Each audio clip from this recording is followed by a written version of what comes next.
Bismillahirrahmanirrahim. Assalamualaikum warahmatullahi wabarakatuh. Waalaikumsalam warahmatullahi wabarakatuh.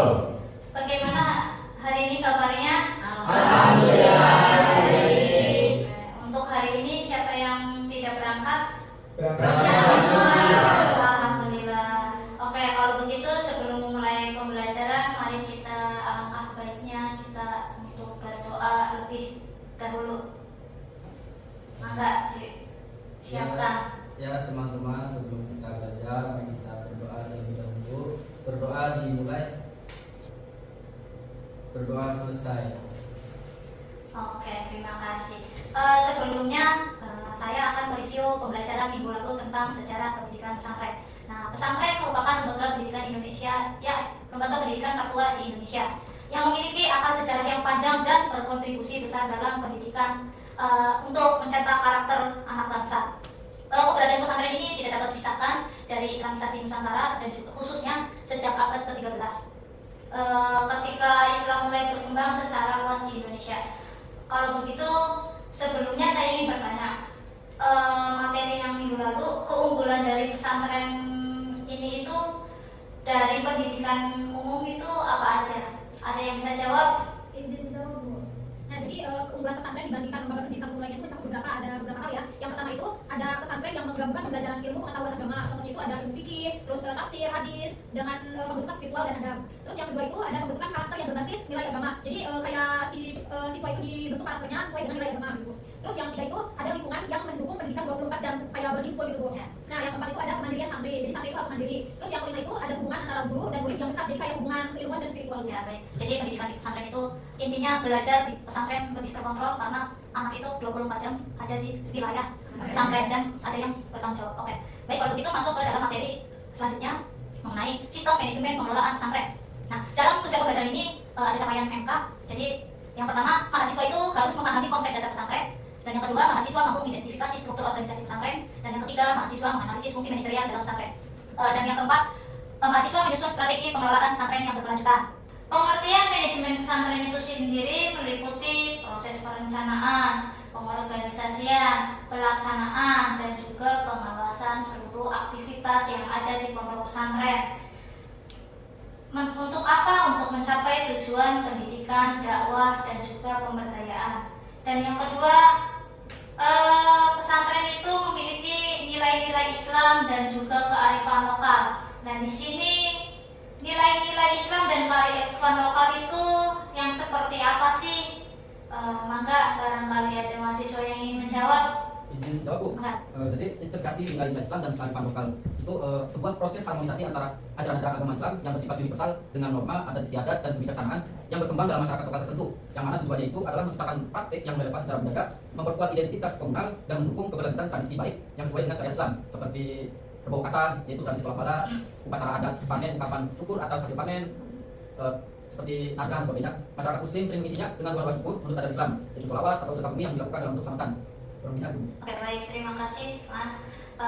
Jadi pendidikan kearifan lokal yang ada di pesantren itu kan lembaga pendidikan Islam tradisional. Nah, lembaga pendidikan tradisional ini seringkali diintegrasikan dengan kurikulum agama dengan pengetahuan lokal serta menerapkan pola hidup yang sederhana dan juga mandiri. Hal ini itu merupakan bagian dari kearifan lokal itu sendiri. Nah, pendekatan pengajaran di pesantren itu sering kali personal dan berbasis keteladanan. Komponen penting dalam manajemen pesantren. Nah, yang pertama itu meliputi planning. Planning itu perencanaan. Nah, merumuskan visi, misi, tujuan pesantren serta program kegiatan pesantren. Nah, kalau di pesantren itu wajib ketika kita memiliki pesantren atau baru membangun, jadi kita harus ada visi misinya. Tujuan pesantren itu mau kemana gitu kan. Nah, terus serta program kegiatan pesantren, programnya harus jelas. Apa sih yang akan kita jual ke masyarakat? Program unggulan pesantren kita itu apa sih? Gitu. Contohnya menyusun kalender pendidikan. Ya, kurikulumnya jelas. Mau pakai kurikulum yang slogan atau pakai yang modern. Gitu. Terus yang terakhir program pemberdayaan ekonomi pesantren. Kalau di pesantren itu sudah biasa ada yang namanya kantin. Karena kan santri itu 24 jam ada di wilayah pesantren, ya kan. Jadi program ekonomi itu harus ada di pesantren karena biar anak itu lebih terawasi, tidak keluar dari lingkungan pondok pesantren. Dan yang kedua melalui organizing itu pengorganisasian. Nah, struktur organisasi ada kiai, pengasuh, pembina, terus apalagi asatid, ya kan? Asatid itu terus pengurus gitu. Ya. Dan yang ketiga aktuating. Nah, aktuating itu pelaksanaan, contohnya kegiatan pondok tahunan, bulanan, harian, bulanan, tahunan. Biasanya kalau tahunan itu ada kayak lomba-lomba gitu kan, terus evaluasi dari kegiatan gitu. Terus yang keempat pengawasan dan evaluasi itu controlling. Nah, mengawasi kegiatan ponpes itu ada pengawasan dari pengasuh, biasanya pengasuh atau pembina mengawasi pondok pesantren kegiatannya apakah tercapai, apa kendalanya, program apa yang belum tercapai nanti dievaluasi gitu. Contohnya evaluasi akademik kayak pembelajaran harian madrasah diniyah, kalau tidak tercapai berarti dievaluasi apa nih yang perlu diperbaiki gitu. Dan yang kelima manajemen sumber daya. Kalau manajemen sumber daya itu meliputi tenaga pengajar dan pengurus. Apakah pengurusnya dari santri baru masuk itu kan SDM-nya harus lebih baik gitu kan. Terus tenaga pengajarnya juga, tenaga pengajarnya apakah lulusan S1, apakah dari anaknya kiai atau dari pondok luar. Biasanya ada kolaborasi antara pondok satu dengan pondok yang kedua, biasanya seperti itu, tergantung lingkungan pondok pesantren itu sendiri. Dan yang keenam manajemen keuangan dan aset. Nah, manajemen keuangan dan aset ini meliputi pemasukan donatur dan iuran. Nah, kalau iuran biasanya dari mahasiswa, siapa dari santri. Nah, donatur, nah ini tergantung pinter-pinternya kita aja nyari proposal donatur untuk pembangunan, ya biar sarana prasarana juga lebih baik lagi gitu. Terus yang ketujuh manajemen kelembagaan. Nah, menjalin kinerja satu sama lain biar agar lebih baik lagi. Dan yang ke materi selanjutnya, nah struktur organisasi yang ada di pesantren ini siapa aja? Nah, meliputi kiai, pimpinan utama ya. Jadi tokoh utama pesantren maju atau tidaknya itu tergantung tokohnya. Ya, tokoh utama ini siapa ini? Kalau santrinya banyak, berarti kan kiainya berarti bagus, tergantung tokohnya. Dan yang kedua ada dewan pengasuh, guru senior. Nah, unit pendidikannya ada apa aja? Apakah ada madrasah, tahfidz, kitab, atau ma'had ali? Sekarang kan ada tuh banyak ya pesantren yang sudah mendirikan ma'had ali. Ya, terus yang keempat, nah unit pengasuhan santri. Dan yang terakhir keuangan dan keadministrasian. Nah, sumber daya dan pembiayaan. Dananya dari mana nih pembangunan pesantren? Nah, dari wakaf, infak, pos. Nah, usaha pesantren itu tadi pemberdayaan ekonomi pesantren. Tuh. Terus yang kedua, sumber daya manusianya ada ustadz, guru, alumni. Nah, asetnya apa? Tanah, bangunan, gitu. Nah, kalau mau bangun pesantren harus punya tanah. Iya, jangan tanah orang dibangun, nanti sengketa. Ya enggak? Nah, manajemen SDM di pesantren ada persekuti guru dan musyrif. Nah, pengembangan profesional, pengembangan guru. Sekarang kan ada pelatihan dewan asatid, keluar terus pelatihan pemberdayaan alumni. Oke. Sampai sini dapat dipahami? Nah, di sini juga ada tantangan SDM belum profesional, keterbatasan dana dan tantangan teknologi. Nah, di sini saya ingin bertanya sebelum diskusi dimulai ya. Jadi ingin bertanya mengenai SDM yang belum profesional. Nah, ini kan tantangannya. Nah, solusinya kira-kira apa sih yang meliputi SDM belum profesional itu? Apa tuh? Untuk solusinya pada SDM yang belum profesional, itu yang pertama kita bisa mengajak tenaga pendidiknya untuk mengikuti kegiatan workshop ataupun webinar di luar sana agar mereka menambahkan perspektif baru atau pengalaman yang baru. Yang kedua mungkin bisa dari cara kita menyeleksi SDM yang akan masuk di lembaga kita, Bu. Jadi nggak sembarangan orang yang bisa masuk harus punya dasar yang profesional. Ya. Mungkin itu. Jadi melalui tes gitu ya. Ya. Oke, bagus. Dan kedua, tantangan dalam keterbatasan dana. Izin Bu, ya. Yang pertama mungkin memprioritaskan anggaran, mengidentifikasikan kegiatan atau proyek yang paling esensial dan memiliki dampak terbesarnya. Lalu alokasikan dana tersebut ke proyek itu. Iya. Kurangi atau hilangkan pengeluaran yang tidak penting. Lalu ada program hibah atau bantuan. Kita mengajukan proposal ke lembaga pemerintahan misal atau yayasan atau organisasi internasional yang menawarkan hibah atau bantuan dana untuk kegiatan yang relevan.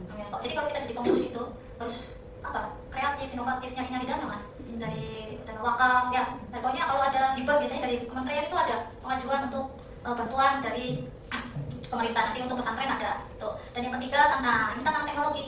Nah, ini tantangan teknologi kan keterbatasan dari pondok pesantren salaf tuh. Nah, bagaimana? Ada yang bisa jawab? Izin jawab, Bu.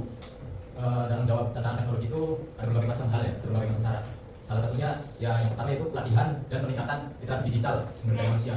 Yaitu dengan cara kita harus diberikan pelatihan yang memadai tentang cara menggunakan teknologi baru. Ini bukan hanya tentang teknis saja, tapi juga tentang pemahaman akan manfaatnya dan cara mengintegrasikan teknologi tersebut. Terus yang kedua dengan dukungan teknis yang memadai. Adapun caranya itu dengan pastikan ada suatu sistem dukungan teknis yang siap membantu SDM tersebut jika mereka menghadapi masalah kesulitan dalam menggunakan teknologi. Nah, yang ketiganya itu dengan cara menginovasi atau beradaptasi yang berkelanjutan dan memantau terus perkembangan teknologi yang relevan dan mempersiapkan untuk beradaptasi. Oke, terima kasih Mas. Oke baik. Nah, poin yang terakhir saya beri ada 3 diskusi. Maka bisa didiskusikan dengan teman-teman mahasiswa. Saya beri waktu 1 menit. Ya, pengelolaan pesantren. Pengelolaan pesantren. Ya, yang pertama pengelolaan pesantren. Gimana jika kamu menjadi pengelola pesantren? Nah, kamu jadi pengelola pesantren, jadi kiai atau nyai. Nah, strategi apa yang akan digunakan agar pesantren tetap adaptif di era digital? Sekarang tuh digital udah maju banget. Nah, strategi kamu apa?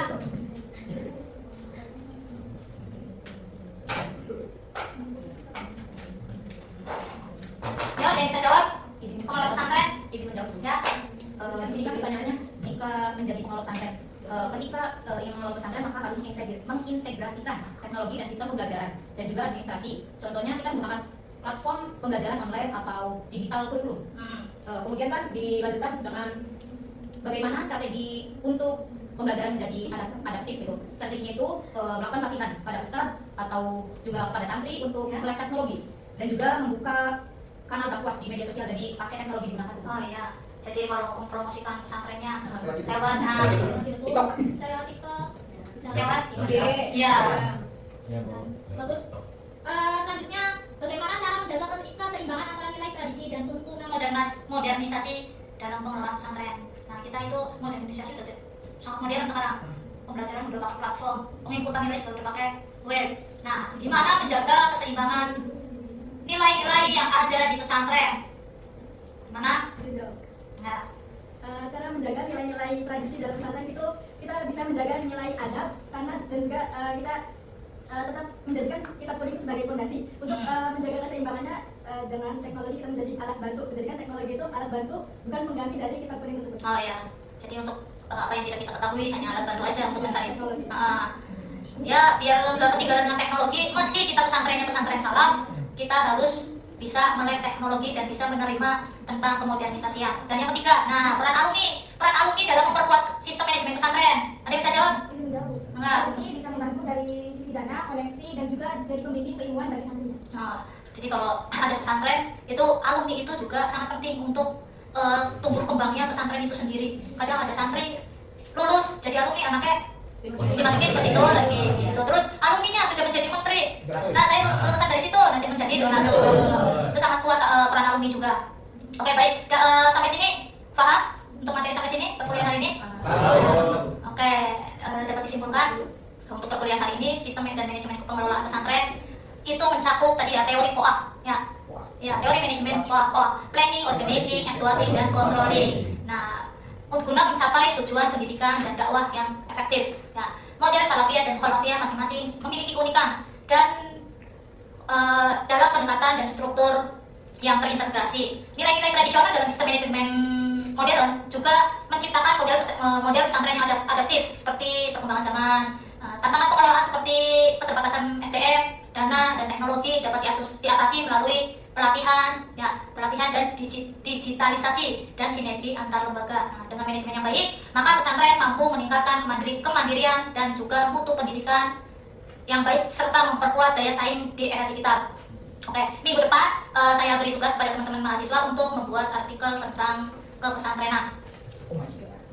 Oke, baik, perkuliahan hari ini bisa saya tutup. Terima kasih. Semoga perkuliahan ini bermanfaat. Wassalamualaikum warahmatullahi wabarakatuh. Waalaikumsalam warahmatullahi wabarakatuh.